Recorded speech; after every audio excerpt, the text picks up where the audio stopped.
Marieke, nog niet zo lang geleden spraken we elkaar bij Bakken en Klakken. Nu zit je in de organisatie van WeitjeRock. Je bent een soort super vrijwilliger hier in IJsendijken.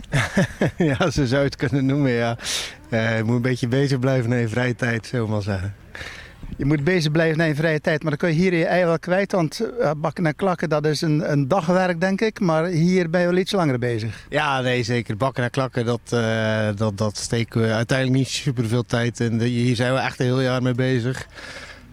En 2 weken vooraf met opbouwen, een week achteraf met opruimen. Dus hier gaat al serieus meer tijd in zitten, ja. En zo'n opzet, verandert dat nou veel? Want ik denk, als er een keer een draaiboek is, dan is het er. Ja, toch veranderen wel dingen. Hè. Uit die evaluatie komen er dingen die beter kunnen of juist goed zijn gegaan. Sommige dingen worden heel veel duurder, waardoor je andere keuzes gaat maken. Ja, er verandert toch meer dan dat je denkt nog in zo'n draaiboek.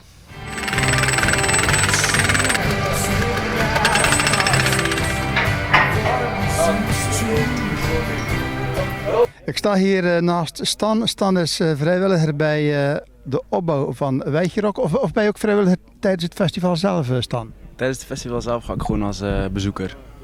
Tijdens het festival dan ga je lekker naar de muziek luisteren. Maar nu ben je hier bij de opbouw bezig. Wat doen jullie allemaal? Wat doe jij allemaal? Ja, van alles waarvoor ze me nodig gaan eigenlijk. Dus podium opbouwen, kunnen die gasten mee helpen, tenten opzetten, vloeren leggen voor de barren.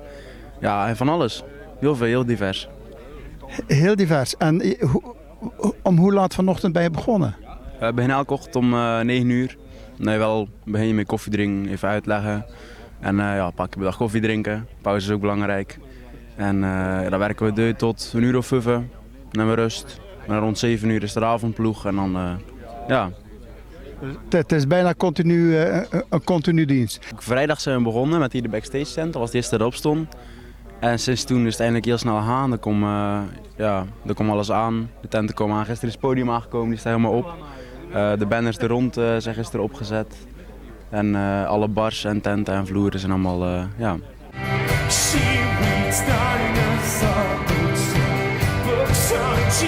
Tijdens het festival, Antoine, ben jij directeur kassa, maar nu ben je aan het helpen bij de opbouw.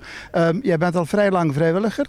Ja, ik ben inderdaad al een poosje vrijwilliger, maar ik zit ook in het bestuur voor het 4e jaar nu. En tijdens de dagen zelf ben ik inderdaad verantwoordelijk voor de kassa en voor de ingang. En natuurlijk de week in de opbouw en de afbouw zijn we er ook vol aanwezig om iedereen, om alles klaar te maken, ja zeker.